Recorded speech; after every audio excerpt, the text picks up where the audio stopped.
Welcome to the History with Ali podcast, where we discuss all things history, literature, and media studies. Today I'm joined by Catherine Williams, who is currently a master's student in early modern studies at UCL. Hi, Catherine. How you doing? I'm good. How are you? Good. Thank you so much for joining me on the podcast. Of course, thank you for having me. Of course. Could you tell our listeners a little about yourself?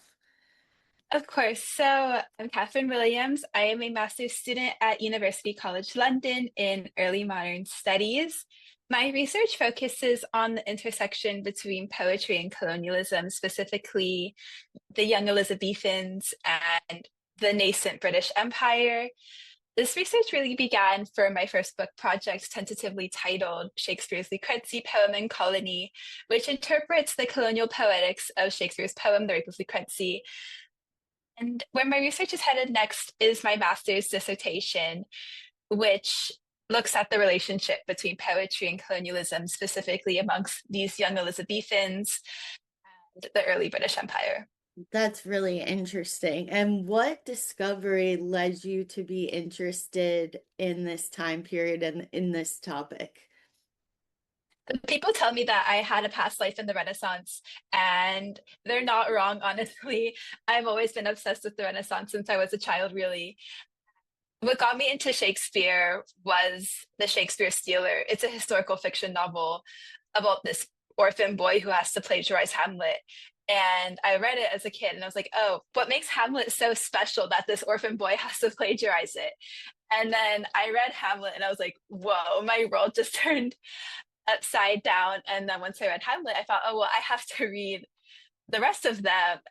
And I started with Shakespeare and then I got into his contemporaries as well. So I read his poems, of course.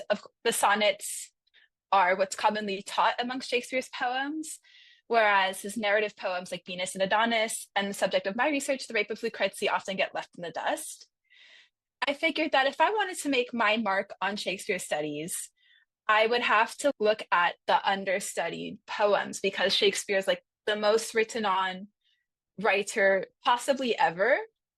And it's really difficult for people to make their mark in Shakespeare studies because so much has been written on Shakespeare. What my supervision told me was that if you want to make your mark on Shakespeare studies, you either have to find something that's been understudied or find like the most minute random thing about Shakespeare and then take it up a notch. So I've seen people study dirt in Shakespeare's plays, and it's so interesting how you can develop an entire dissertation around dirt, like the stuff beneath your feet. I figured, okay, well, I've kind of sort of been following my supervision's advice this whole time in looking at Lucrece. And in looking at Lucrece and the colonial poetics, it led me on a search of Shakespeare's society and what was happening in his society to influence these colonial poetics. So it's led me down some rather interesting rabbit holes looking at chronicling projects because, of course, Shakespeare did have access to these chronicles. We know that through decades of Shakespeare studies on Shakespeare's use of Raphael Hall's chronicles and Holinshed's chronicles. Those two often get mixed up. Hall's chronicles was completed in 1548, whereas Holinshed's chronicling project was completed in 1577. Scholars now know that Shakespeare's history plays are adaptations of these chronicles through decades of study. And I had a look at these chronicles. So I looked at Holinshed, and we're going to get to Holinshed later because he does write on discovery. But I looked at these chronicles for what they had to say about Ireland. The thing with Shakespeare studies is that it has a bad habit of separating Ireland and the New World. And of course, there's exceptions. But my mentor at Fordham told me that if you're going to do this, you have to talk about Ireland. And I was like, okay, fine, I'll talk about Ireland. And in opening this up to Ireland is really when I started looking at the continuity between these discourses on savagery and more recently, the poets who were involved in these early imperial ventures. of course, Philip Sidney was the ultimate Renaissance Nepo baby. And we can say Nepo baby because the term was coined in the Renaissance. And so he's known for being a Nepo baby because his father, Henry Sidney, was Lord Deputy of Ireland. Edmund Spenser, who wrote The Faerie Queene, was active in Ireland. And Edmund Spenser is one of the few interesting cases of social mobility at this time because he was born into a middling sort, maybe the upper end of the middling sort family, but by the time he died, he had vast landholdings in Ireland. And those are two of the most studied English poets of all time were involved in these colonial ventures, and it shows in their works, especially The Faerie Queene and Edmund Spenser. The whole pastoral setting as well. Scholars are only now starting to identify the links between pastoralism and colonialism because of this otherworldliness to it. We are going from one world to another, and part of the pastoral is building a world that's ideal, and ideal is in every single scare quote possible. The Faerie Queene is a pastoral epic at the end of the day. Do you think that these poets kind of shaped the narrative around colonialism and imperialism? Absolutely. Raleigh was a poet, and it's really only in the last 10, 15 years that experts have started analyzing Walter Raleigh's literary output instead of his colonial output, because he is known for the Lost Colony at Roanoke. He and Thomas Harriot worked to traffic two indigenous people from Roanoke, Manteo and Wanchez, to England. And they wanted these two Amerindians to be translators for them. And this was a strategy that would work into the 17th century. There's a very famous article written on these translators, and I read it a while ago, so it's not at the top of my memory, but one of them really took on to England, and the other one wanted to go home as soon as they could. And I don't blame them. I would want to go home too. So Walter Raleigh worked with Thomas Harriot to produce a strategy of recruiting indigenous peoples to be translators, and this strategy would be repeated. Of course, there was trial and error because when Walter Raleigh tried to find El Dorado in South America, he basically recruited the wrong translator. He recruited from a different indigenous tribe than the tribe that he settled in.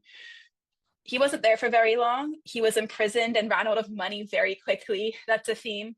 With Walter Raleigh, he ran out of money quite often. And through that mistake, he learned that you have to have the right translator for the job.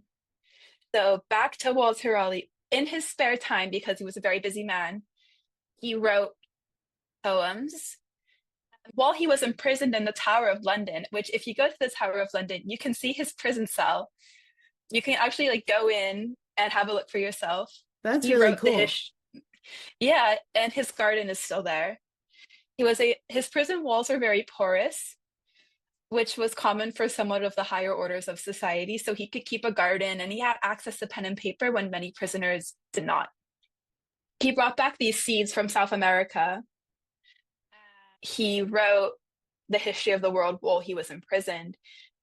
And this was the subject of Dr. Popper's doctoral dissertation. It was turned into a book. It's a very well-written book. I forget what it's called, but I'm sure if you look up Dr. Popper and his books, you'll find it. And there was also like a companion book to Walter Raleigh's poems. But I did some digging, and the companion volume only covers his 17th century poetry that he wrote during his imprisonment. And writing during imprisonment was a pastime amongst prisoners in the higher orders of society who had very porous walls and were given pens and paper. Scholars have turned their attention towards his 17th century works rather than his 16th century works, which is what I look at. He contributed to a collection called The Phoenix Nest. There's quite a few archival copies out there, and there's not a lot of editions of The Phoenix Nest. You can't go pick it up at the bookstore because It's only been edited once and it's online. And I don't think the editor did a very good job personally. But Walter Raleigh contributed to this collection along with playwrights and the Earl of Oxford, Edward de Vere. We'll get to Edward de Vere a little bit later because he also invested in colonialism. He and Philip Sidney invested in the same expeditions. This was a time when colonialism, both in Ireland and the New World, was a family business, put very simply and rather bluntly, because it was only a select few families who could afford the high barrier to entry. So the Sidneys were a noble family, and they were pretty reputable, even though Philip Sidney had a falling out with Edward de Vere, Earl of Oxford. He was able to salvage his reputation at the expense of his own life. Philip Sidney died in battle in the Netherlands. I personally don't think we would be studying him if he didn't die in battle, because this death in battle gave him an afterlife, and more specifically, a literary afterlife. There was an outpour of poetry and commemorative stuff after his death. Walter Raleigh wrote a lot on Philip Sidney's death. He wrote probably the longest poem in the Phoenix Nest, and it was an elegy to Philip Sidney. And the Fairy Queen that I mentioned earlier is dedicated to Walter Raleigh. The Fairy Queen circulated in 1590, and that was 2 years after Walter Raleigh came back from the New World. And what usually happened is if you messed up in the New World and you were in a high enough order of society, there was a way for you to salvage your reputation. That happened with Martin Frobisher and it happened with Walter Raleigh. They both salvaged their reputations by resuming their military service in Ireland. Can you tell us a little bit about your research on Columbus and also on the Cabots? Absolutely. So it is true. Christopher Columbus pitched his so-called westward voyage to Asia to King Henry VII. Henry VII declined. Henry VII was very insecure as a monarch. His position of power was very precarious. He had got it in battle, he didn't necessarily inherit it, and he married Elizabeth of York. So their marriage ended a civil war of the roses, and even though the war was over, Henry VII was still insecure, and rightfully so, because when Columbus showed up, Henry VII was between pretenders. One pretender had just failed, and the other pretender was on its way. This was when England was just a mere backwater amongst continental Europe. And that's a problem with English studies, especially English literary studies, is that they think England and English literature was the cat's meow of its day. It wasn't. In reality, England was but a backwater off the coast of France. It wasn't until the end of Elizabeth I's reign that England had a leg to stand on amongst continental Europe. And Henry VII was the one who planted that seed. But he couldn't exactly allow that seed to sprout if there were challenges to his reign. So he had to squash the pretenders first. So when Columbus showed up, he was between pretenders. It was an obvious no. However, John Cabot showed up after the pretenders had stopped pretending. And John Cabot sounded the dog whistle of the Northwest Passage.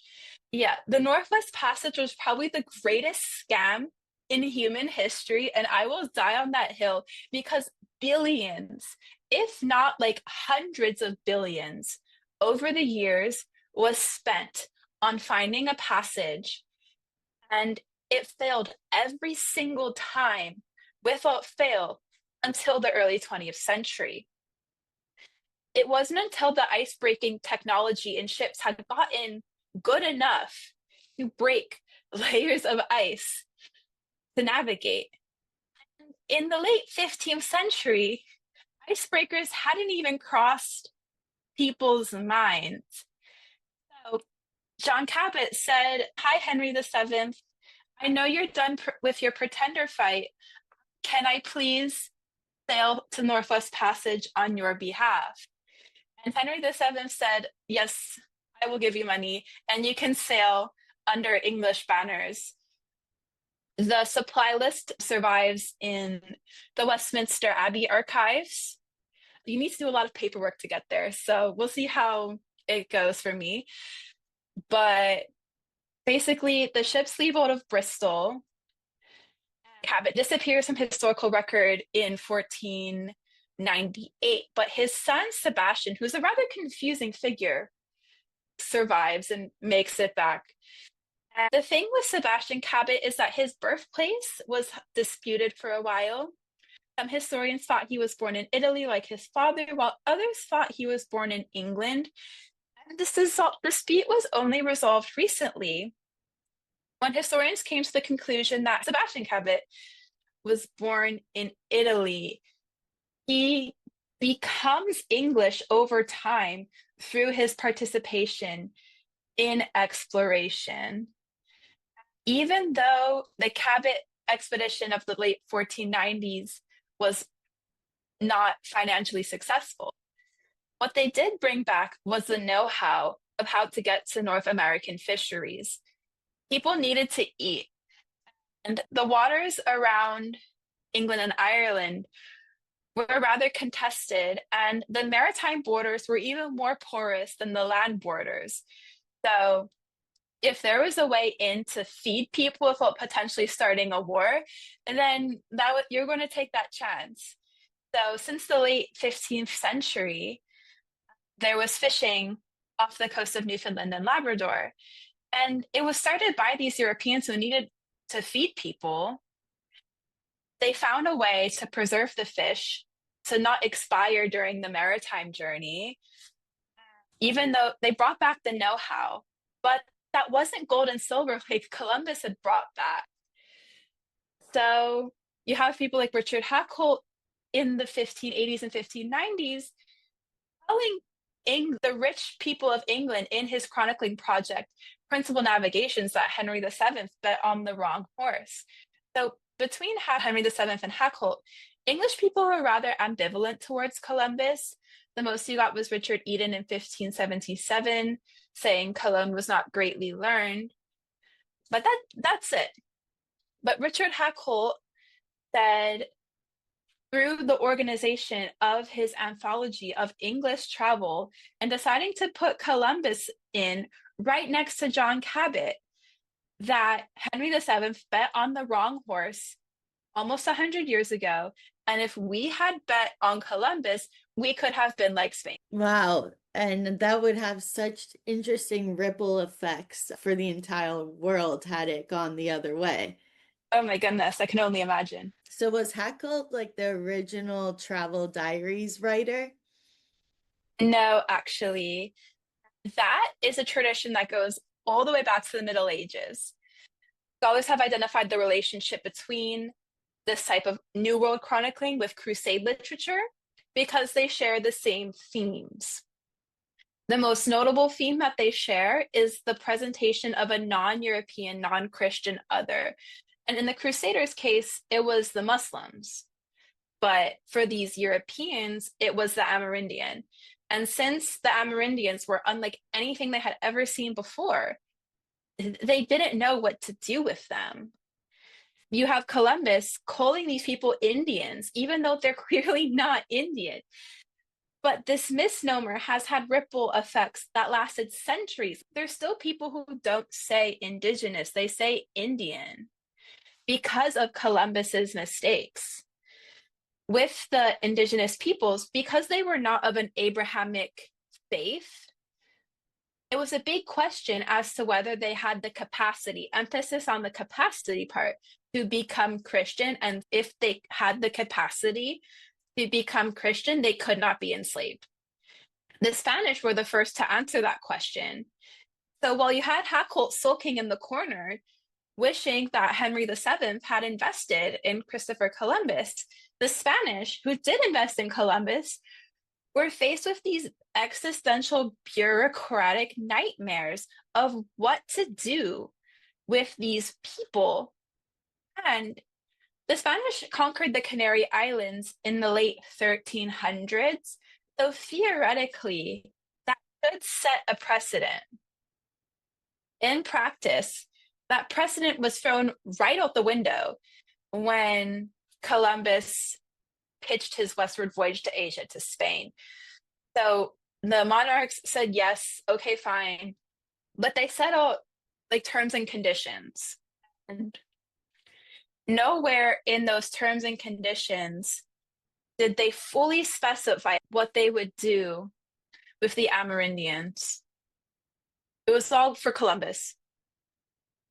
That's really enlightening. And as you said, the ripple effects would be huge. And the way that people viewed if somebody had the capacity to be a Christian or not. And that has a lot to do with like humanization or dehumanization, which is a much larger topic, which I feel like we could really get into. But to continue down the road of the research that you're doing, because I really want to share that with our listeners. What was it like when they brought Indigenous people to the Tudor court?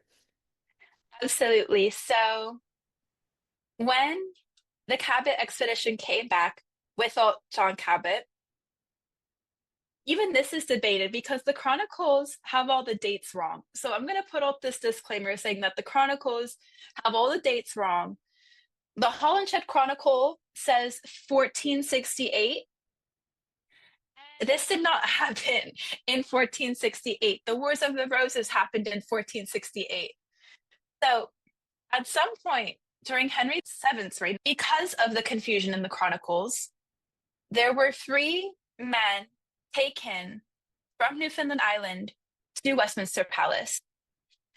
These men, we don't know their names, and I don't even think we know their tribal identity. I'll get into that later. We don't know their names. We don't know their tribal identity. So I have two quotes here from the confusing chronicling accounts. From Richard Hakluyt's Divers Voyages, we have three men taken from Newfound Island, apparelled after the manner of English men in Westminster Palace. They were put in English clothes instead of their clothes that they had been wearing. And in the Holinshed account, we have three men taken in the Newfound Islands by Sebastian Gaboto. These men were clothed in beast skins and ate raw flesh, but spake such a language as no man could understand them. Of the which three men, two of them were seen in the King's Court at Westminster 2 years after, clothed like Englishmen, and this is the part I emphasize in my research, and could not be discerned from Englishmen. This is the Holinshed. They traffic these people, put them in an unfamiliar environment, and dress them up like the people in that unfamiliar environment. That was about to be my question. Were these people captured against their will, or did they Absolutely. consent to come? Absolutely. They were taken against their will, and they didn't live for very long. That's And tragic. it's tragic. And what's even more tragic is that there is so little information on these people. And the information we do have from these chronicles and from burial records is that this presentation introduced a new dimension to the discourses on savagery that had been going on about Ireland for centuries. Henry VII took a more hands-off approach to Ireland, but he was the last Tudor monarch to do that. We have these people in captivity are seen as more willing to take on Englishness compared to the people in Ireland who had resisted. And so this display is a presentation of another Indigenous group. And historians don't consider the Irish Indigenous because of what happened later on in like the 18th and 19th centuries. But Hiram Morgan famously uses the word Indigenous to describe the Irish at this time.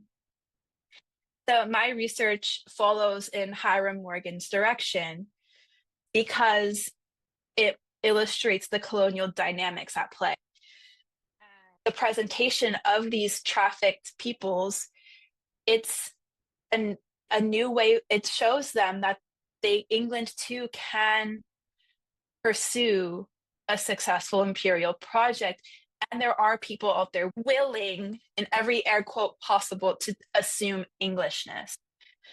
Could you define the term Englishness for our listeners? Because it's not exactly like what it sounds like it is. Yeah. So some historians use Britishness to describe this time period, being a member of British society and all things British society: food, clothing, habits, language. But British doesn't fully work to describe anything before 1707 because Britain was not Britain until 1707. So some historians use it for continuity, Britishness for continuity's sake. For my period, and especially since I really focus on England and not Wales and Scotland, I use Englishness for all things, basically all things English. I hope that's a good definition. It does make sense as well to be before what we know as the United Kingdom. So it's a little different for listeners. Is there anything else you want to say about Henry VII, or should we move towards Henry VIII's perspective? Oh, I'm going to say one more thing Okay. on the indigenous peoples at Henry VII's court. They didn't live for very long, and they're buried at St. Olaf's Church. And St. Olaf's Church is not too far from the Tower of London. And I went to St. Olaf's Church, and as a historian, I think it's very important to see the places that you write about, even if it's just having a tab open of Google Maps as you write. That too can be so helpful. But if you can go, I highly encourage you to go because seeing the place is different than reading about it, and it gives you a whole new perspective on these places. So I went to St. Olaf's Church. I went on a Saturday, and if I go in, and since I'm there by myself, the first thing I'm asked is, am I okay? I mean, I would ask the same thing if I saw someone walk into a church alone on a Saturday afternoon. And I told the docent that I'm a master's student at UCL. I'm conducting this research, and some of the people of my research are buried here. And then he's asking me about my research, and I tell him, oh, I'm researching Shakespeare's poem, The Rape of Lucrece, and the colonial poetics in the poem. And I'm looking at some of Shakespeare's source material, including chronicling and the chronicles. And he says, oh, you're here to see the Inuits.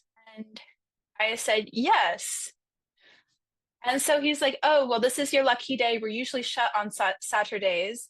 Come along, we'll go to the cemetery. So I go to the cemetery, and he just points to a corner, like the top left corner. And he said, they're there. No, they're not. They don't even have a marked grave. And he spoke of these displaced bodies as though they were an attraction, instead of what they really are. They are displaced bodies. It was so disrespectful. And as their tribal identity is not confirmed because the historical evidence says that they're Inuit, but the archaeological evidence says that they're Bowiefuk. It's not like they're going to dig up an entire cemetery to extract DNA or do whatever is the methodological procedure to confirm their tribal identity. And if they are in fact Bowiefuk, it is even more insulting because there are no more Bowiefuk's left. They all died of European disease by the 19th century. That's just my 2 cents on St. Olaf's Church being disrespectful towards the displaced bodies that are buried there. And it's complicated because you don't know what tribe or where they're from. It's not like you could send their remains back to the tribe to be reinterred and honored, which and that, no, I don't, that's not very likely. But I think what is more likely is having productive dialogue on these questions of who gets to tell Indigenous histories. Because 3 years ago, On Savage Shores came out, and I haven't read it, but I read reviews of it. And I remember when it came out on Twitter, seeing before it became a cesspool, every historian would not shut up about it because they just said, "Oh, there's nothing new here. We've known about this for decades." And it is true. There have been very well done studies on Indigenous peoples in the early modern era and beyond. But the author is not Indigenous. I'm not Indigenous. And she basically, with On Savage Shores, she frames it as this recovery project when historians have already known about this. And from the sounds of it, I don't think the author engages with actual Indigenous people who do this type of scholarship anyway. And tribal colleges are chronically underfunded. And recently, California Indian Nations College in Palm Desert was accredited a month ago. And it was the first tribal college to be accredited in California in 30 years. And the graduation rate at these tribal colleges is well below PWIs, or predominantly white institutions, well beyond HBCUs, historically Black colleges and universities, and Hispanic serving institutions. It sits around 29%.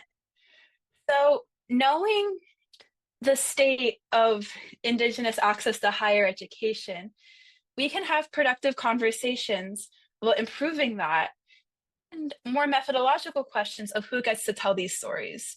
Yeah, and it's very important to see the parallels between the past and the implications to the present, and to see if there's really been much social progress or not. And I don't think there's been enough. And I'm an adjunct professor of communications. So when I hear you talk, it excites me because you're talking about citations and all of these things.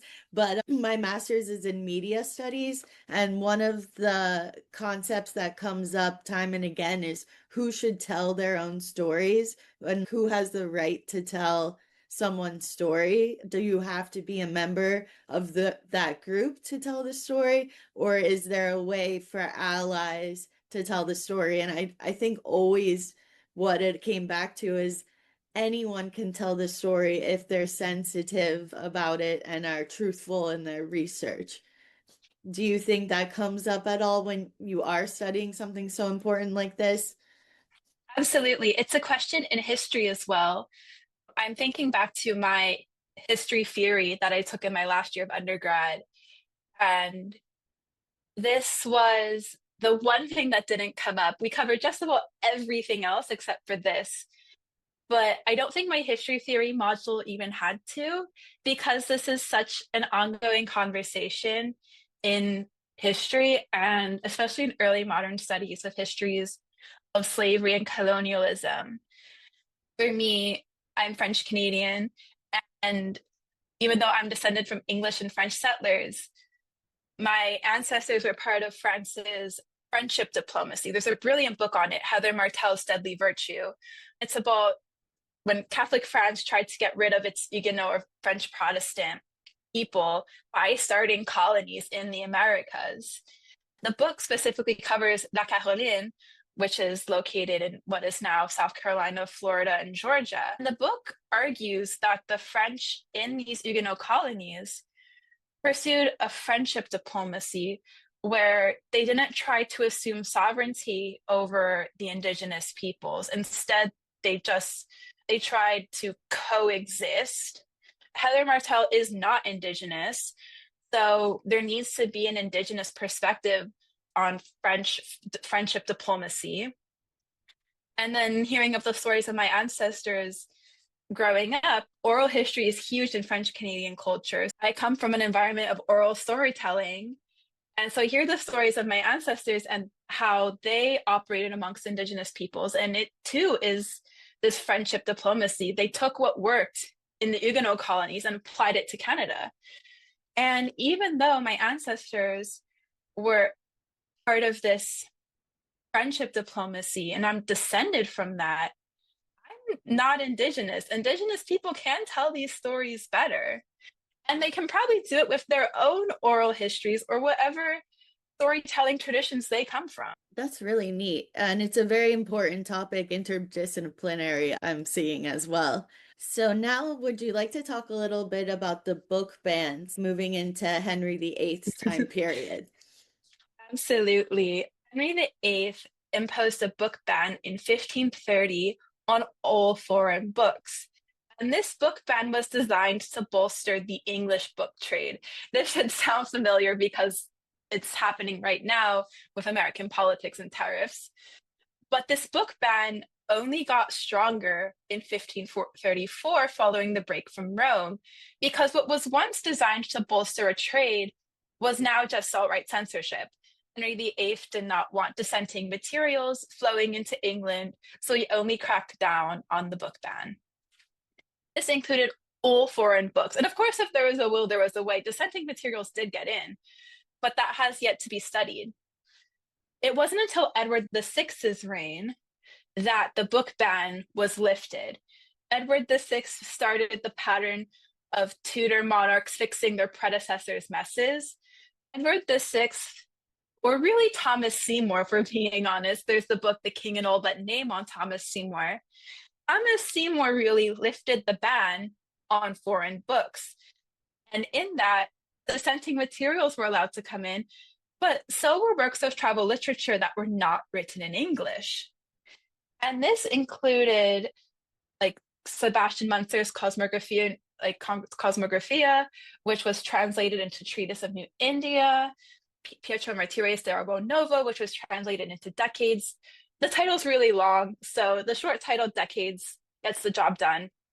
And other works of Spanish and later French travel literature, but the French were entering the New World around the time that the English book ban was being enacted. And of course, these people had to write about it, and they wrote about it at varying points after they got home. So you had some people writing immediately after they got home. Others, like Jacques Cartier, waited like a decade or so after he got home to write. So in 1553, Richard Eden completes his translation, the Treatise of New India. And that was really the first work of New World travel literature in English translation. Amerigo Vespucci's letters may have reached England, but they were translated into Latin by Jacundus, because letter writing was not a private activity back in the day, and someone could quite literally pick up your letters and leak them, translate them, do whatever they wanted with them. And people wrote their letters knowing that letter writing was not a private activity. So we get Richard Eden including English translations of Amerigo Vespucci's letters in 1553. Novel writing needs further inquiry because of, one, the translation approaches, and two, just how fabricated it was. Travel writing must be taken with a grain of salt, and especially the English translations. Because it really matters what the demographic of the person who's writing it is, what they're allowed to write. As you said, if it's a public letter, you can't really put any hot gossip in there. That's really interesting. So we can look to the prefaces to answer the question of why we cannot take travel literature at face value. And especially in translation, because of all the labor that went into these books, especially big, heavy chronicles, which was the medium of choice for travel writing on the continent. So naturally, they were going to make their way in translation as these hefty chronicles. So the translator, to justify their project, this is where the translator showed their true colors.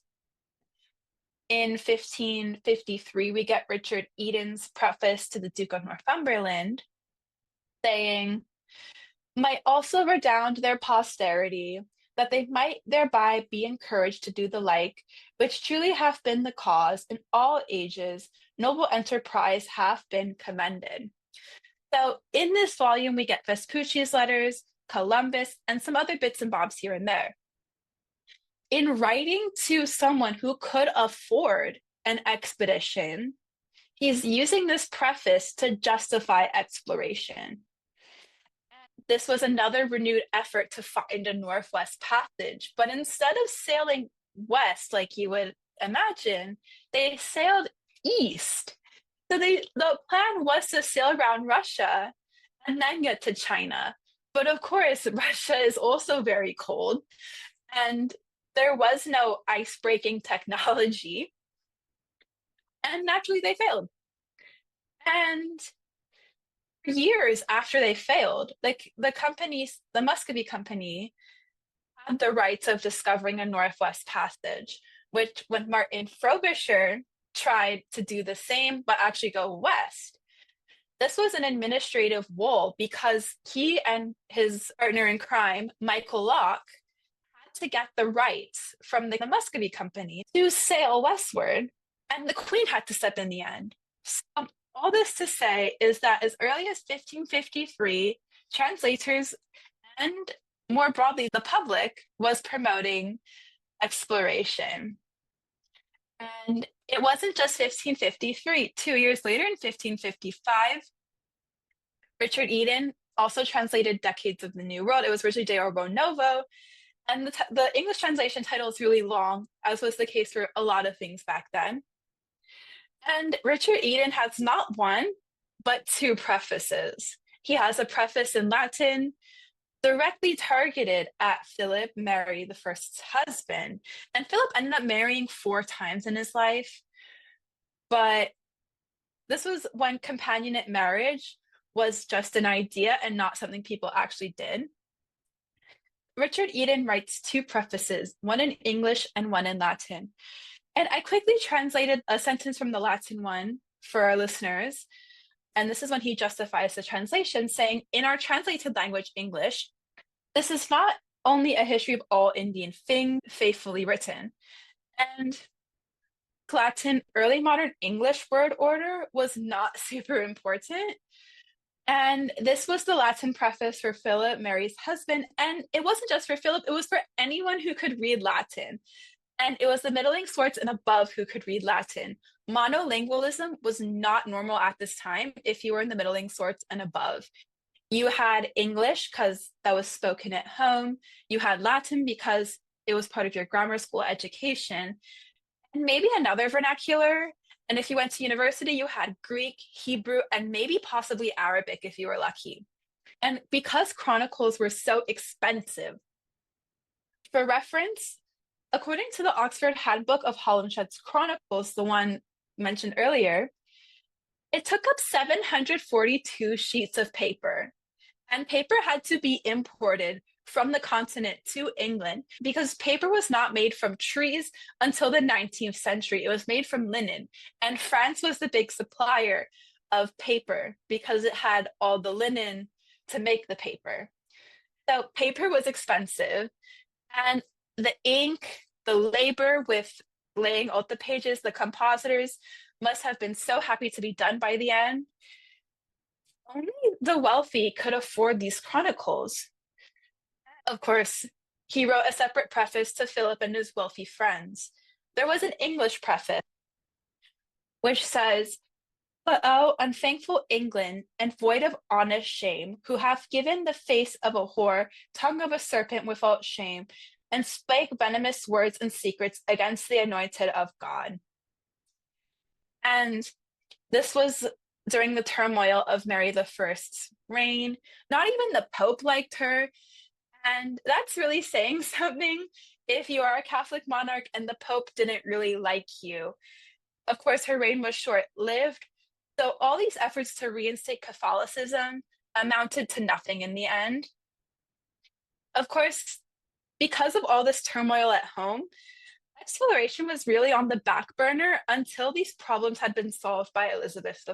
So considering both the English and the Latin prefaces, Eden is trying to appeal to those who could afford to finance expedition. That definitely makes sense.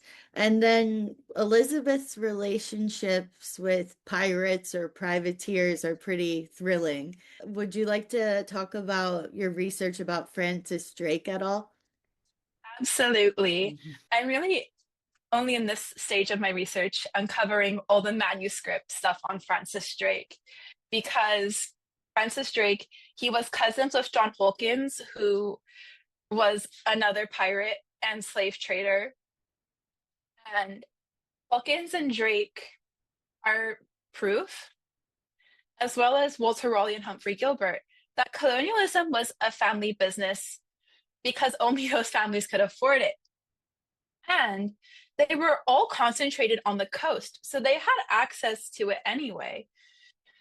Francis Drake followed in his cousin John Hawkins' footsteps, but he took a different approach than his cousin.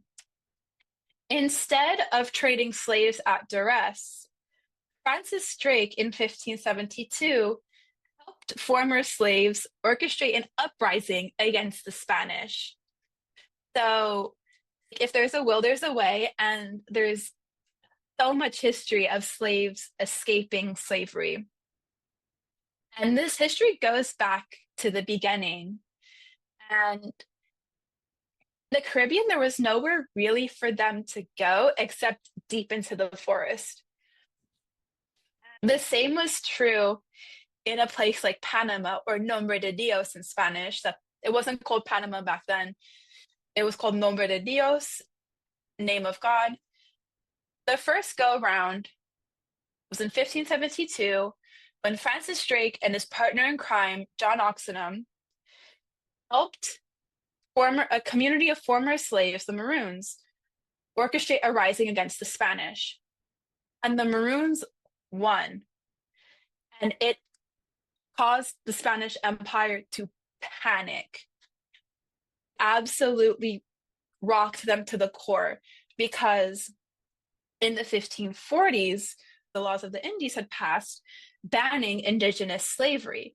So this was 1572. Mm-hmm. In 1542, Spain promulgated the new laws of the Indies. And the biggest sticking point of these laws was that the indigenous peoples could no longer be enslaved. The language of the law says indios, or Indians, because of Columbus's mistake. Even though they had put together, albeit like in the early, so Columbus sails in 1492, gets there, calls the indigenous peoples indios, or Indians, and thinks he's in Asia until the day he dies. It wasn't until Amerigo Vespucci turned around and said, hey, we're not in Asia. This is not Asia. And even though Amerigo Vespucci's writings said that this was not Asia, the language of the law did not really catch up, which is why the indios are called indios and not something else. And to this day, they're still mischaracterized. Yeah. Absolutely. Native Americans, Indians, it's still common language used. So because of these laws, the indigenous peoples could not be enslaved anymore, which meant that people in the Spanish Empire needed a new labor supply. Those same people arguing against the enslavement of indigenous peoples argued in favor of enslaving Black people. So Bartolomé de las Casas, the defender of the Indians, as he's called by historians, not me, basically said that the Spanish Empire should enslave Black people instead. For Francis Drake to support Black people who had escaped enslavement was an existential crisis for the Spanish Empire. So you would think that this moment would be well documented. There is not a peep from the English language sources. We only know about this because of the Spanish language sources and the wealth of documentation that came from it within the Spanish imperial bureaucracy. Richard Hakluyt did not even include this in his first edition of Principal Navigations, which circulated in 1589. My research uses this edition because it was published 5 years before Shakespeare's poem, The Rape of Lucrece. But most historians who look at Hakluyt and Principal Navigations use the second edition, which took a while to circulate for a 700 plus sheet chronicle. That took a good little bit of time to circulate. It was only in the second edition, which circulated during the Anglo-Spanish War, that we get one English language source on Francis Drake's supporting the Rebellion. Is that censorship, or why is it left out, do you think? The timing was Elizabeth I had just solved all of her siblings' problems when it came to stuff like religion and justifying having a woman on the throne. Because these extreme hardcore Protestants fled England during Mary I's reign, but were reluctant to accept the idea of a woman on the throne, even if she was Protestant. So it took a lot of mental gymnastics for these hardcore Protestants to accept a woman on the throne, even if she was of their religion. So there was that. And then, of course, Philip was Elizabeth's ex-half-brother. This was a time when hating your in-laws could result in full-blown war. And at that moment, England was not in a position to have a full-blown war with Spain. So it's going to keep the piracy on the down low to avoid a full-blown war with Spain. And then, do you think that the Spanish Armada had anything to do with what we've been speaking about? Absolutely, because these privateering or piratical expeditions boiled over into the Spanish Armada in the end. And the fighting followed was exported to the high seas. This was not a land war, this was an ocean war, because Frobisher also fought in the Spanish Armada, and Martin Frobisher also went on these privateering expeditions that culminated into the Spanish Armada. One of the few printed accounts of Francis Drake's privateering happened after his 1585-86 plunder tour of the Spanish Caribbean. We get a rare glimpse of the people who were on these boats. And this wasn't just one boat like 1572. There were quite a few boats that went on that privateering plunder tour. On these boats was basically the colonizing families, the male heads and their sons of these colonizing families, which included Martin Frobisher. Martin Frobisher is a bit of an anomaly because he was not connected by blood to the Gilbert Drake dynasty, nor was he connected by blood to the Gilbert Raleigh dynasty. He was his own entity, basically. But early moderns had a very loose idea of kinship. Because of that loose concept of kinship, he was socially related to them. And before he was privateering, he was trying to find a Northwest Passage with the help of Michael Locke. And Frobisher's partnership in crime with Michael Locke was unusual for the time because a landed aristocrat joined forces with a merchant family member. And this was around the time that merchants were starting to build equivalent amounts of wealth to these landed families. But the landed families wouldn't touch them with a 10-foot pole because they did not generate their wealth from land, they generated their wealth from trade. So Frobisher and Locke's partnership in crime was unusual for that very reason. And ultimately, when they failed, Locke was imprisoned. Locke was not positioned to salvage his reputation by military service. He was imprisoned and he wrote letters from prison. So he couldn't salvage his reputation, but he had the privilege of a porous prison cell. And Michael Locke contributed the financial, he was the financial brains of this partnership in crime. Frobisher was the exploratory brains of this partnership in crime because he actually went to the mouth of the Northwest Passage. And if you look on Google Maps, this is in fact the mouth of the Northwest Passage. So it's progress, but it failed in the end.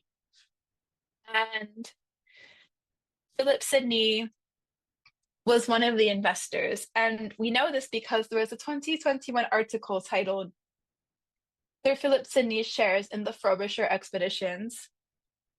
And there's a chapter somewhere that reads Philip Sidney's poetry through the lens of exploration. So, based on the literary scholarship and this historical scholarship, we found the document in the National Archives that has the amount Philip Sidney invested. Sidney made these investments before he started writing poems. He started writing poems during his self-imposed exile from court after falling out with Edward de Vere, the Earl of Oxford, which Edward de Vere, Earl of Oxford, was also a poet. He contributed to the Phoenix Nest too, like Raleigh. And Edward de Vere also invested in the Frobisher expeditions. Were they doing it more for the glory, or do you think that they were doing it for the financial benefits too? Financial benefits, because when Frobisher came back, he didn't have icebreakers. Instead, he had a boat with a covered deck. They brought back this ore, and they thought that this ore contained gold. So they kept bringing more of this ore back to England to be smelted and find the gold. This ore ended up being completely worthless. They ended up turning it into bricks. There was ore with precious metals in Newfoundland and Labrador. My grandparents in Canada have a little bit of it in one of their cabinets, the ones with the windows. They didn't find the right ore in the 16th century. Through this worthless ore, they lost so much money. Modern estimates put the amount lost at billions of pounds. So That's Sidney lost all this money, and he had a self-imposed exile from court after he had a falling out with Edward de Vere, Earl of Oxford, when he was writing his poetry.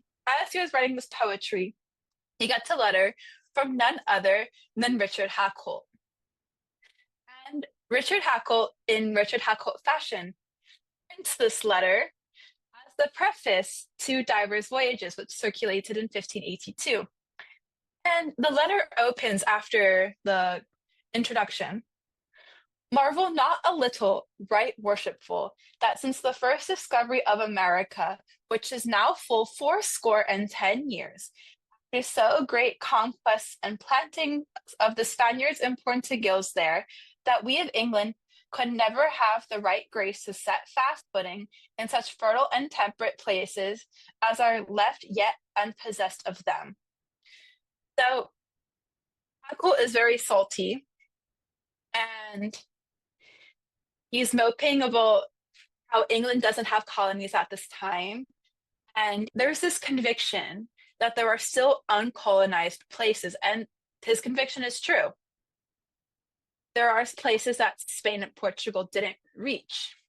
So in the 17th century, England reached those places, but this was the 16th century when this was but a pipe dream. And then later on in the letter, I conceive great hope at the time approacheth and now is that we of England may share and part stakes if we will ourselves, both with the Spaniard and the Portingale in the part of America and other regions as yet undiscovered. So this is still being directed at Sidney, and this is an expression of wanting to be like Spain and Portugal and have a big empire, even though big empires were super expensive and administrative existential crises. And all of this, of course, reframes the American story, because the American story really started thousands of years before we learned it in schools. You know, it kind of all starts with 1492 with Columbus sailing the ocean blue. If you're a millennial, you might remember that song from Even Stevens, but I think you're Gen Z maybe. Instead, we had this song that went to the tune of Party in the USA. Let's hear it. That's all I remember. Oh, okay, yeah. It's so interesting the way that they teach history, and especially, unfortunately, right now in America, they're doing things to erase parts of our history, whether it be just like taking a monument plaque down that describes the history of the people who live there to, huge political movements that want to shift away from, they really want to whitewash our history, literally. Yeah, and even like what's being taught in the schools, which is where young minds develop.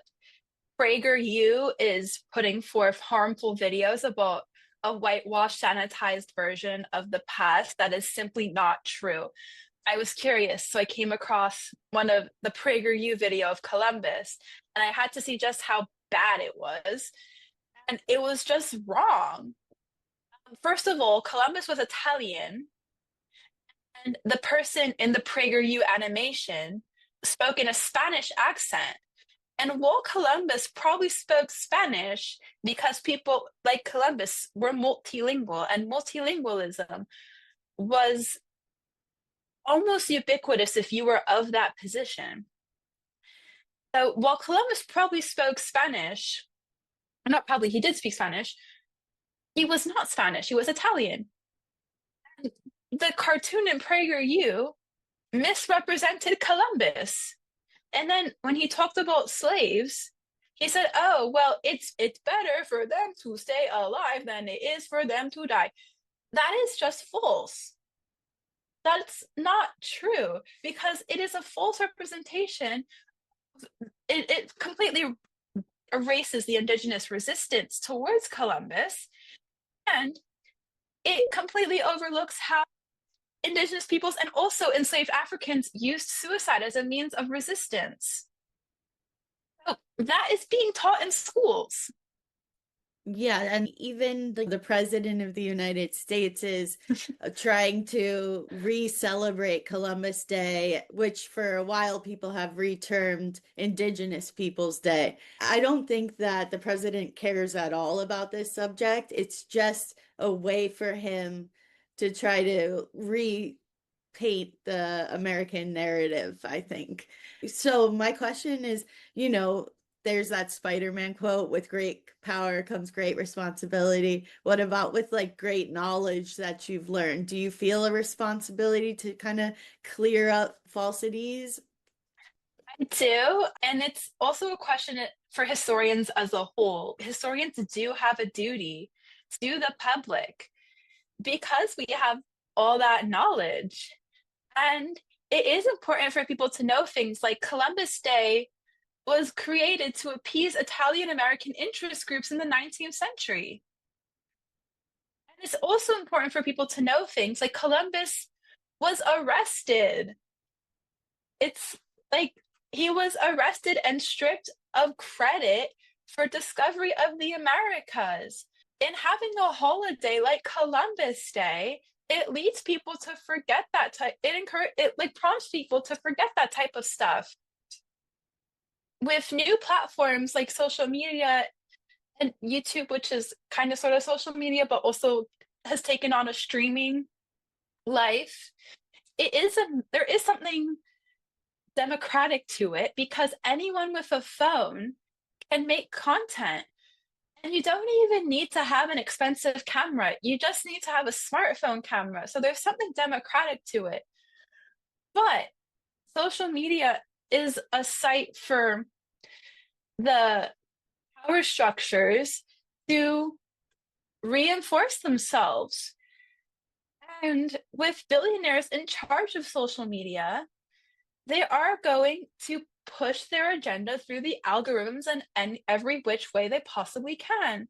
So we have to work against these struggles, but we have to work against these billionaires and their algorithms and whatever they're doing to make the internet more broadly, and especially social media, a place where uneducated people can stay uneducated and only get their news and their know-how of the world in a bubble of their own conditions.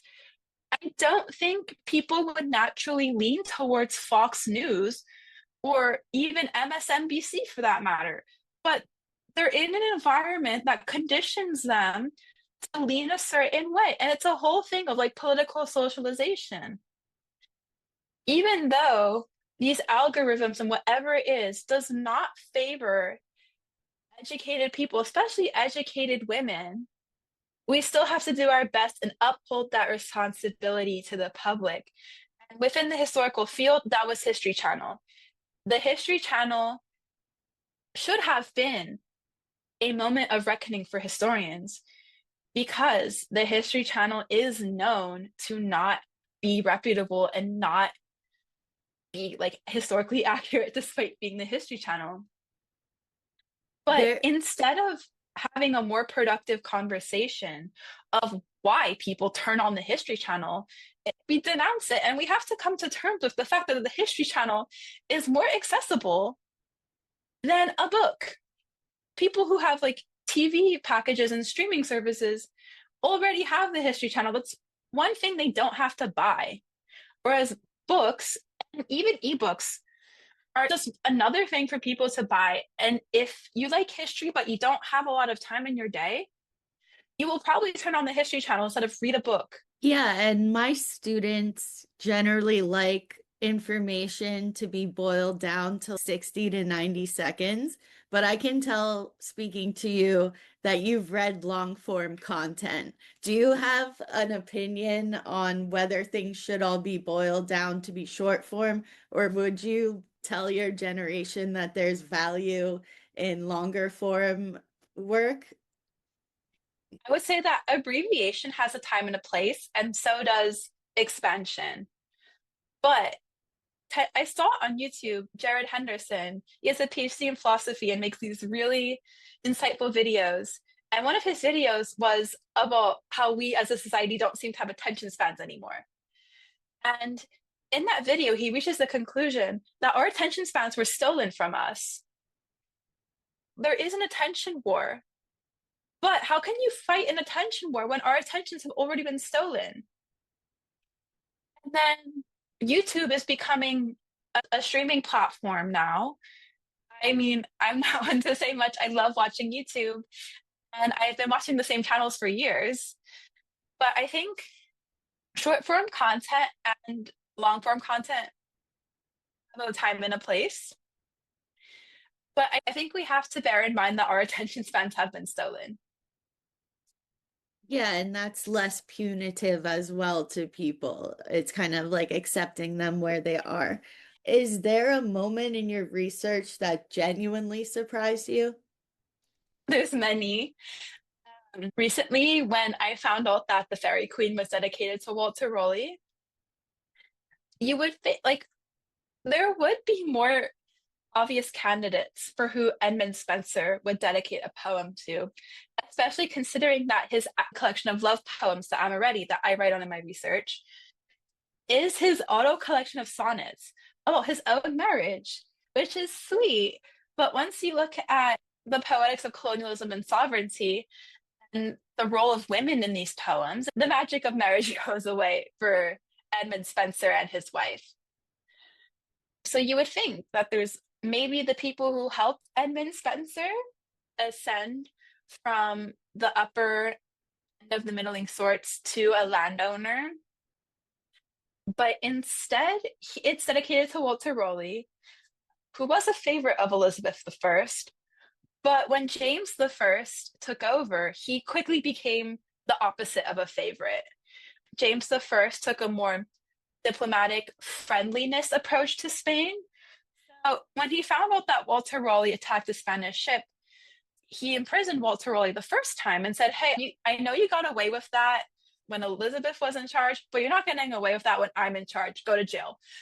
So knowing that, it was especially surprising that Edmund Spenser dedicated the Fairy Queen to Walter Raleigh. Also seeing the numbers that Philip Sidney invested in Frobisher, I was sitting at the Warburg putting these numbers in the inflation calculator. And then when I saw the numbers, I pushed my chair down. I was so like, that's a full UK university degree. Wow. Going into that expedition in today's money. And Philip Sidney, this poet, was investing that money. That was really surprising to me. And thinking of what surprised me in the beginning, when I first started this was the printed material. And this was before I'd even started looking into the manuscripts. But just how much we can get into the printed material really surprised me. I think the outpour of printed material from Martin Frobisher's expeditions really surprised me because there were 4 accounts for a given colonial voyage, and that was unheard of at the time. There's at least 5 manuscript accounts of Francis Drake's circumnavigation. But to have 4 printed accounts of a single expedition is groundbreaking because of all the labor that went into making manuscripts print. For my rare book class last term, we had a field trip to the print room at the Bodleian Library where we actually got to operate a printing press Oh my and see gosh. for ourselves just how much effort went into these printed books. And I could barely fill a stick of print in an hour. These compositors had to fill up a sheet's worth of stuff in an hour to put that much effort into travel literature. And what surprised me recently, continuing from that, is the Churchyard account. Thomas Churchyard was a stay-at-home. He didn't even go to the New World, yet he wrote about it as though he did. And I had another flip through the account, and he included the rules that the settlers had to follow, like no cursing. I would be kicked off of that colony immediately. No stealing the ore, even though it was worthless. They couldn't steal the ore. It was so interesting to me how a stay-at-home like Thomas Churchyard was well connected enough to produce this much information. That's so interesting. And could you tell our listeners where they can find you? Okay, so I'm on Instagram at Catherine B. Will. My Twitter and my Blue Sky are the same. And I'm at UCL. You can find me in just about any London library. Awesome. Thank you so much for coming and sharing your original research with us. It's always Of really course. exciting when it's something that people have never heard before. So thank you so much. Of course. Thanks for listening to the History with Ali podcast. You can find me on Instagram, Spotify, and YouTube at History with Ali.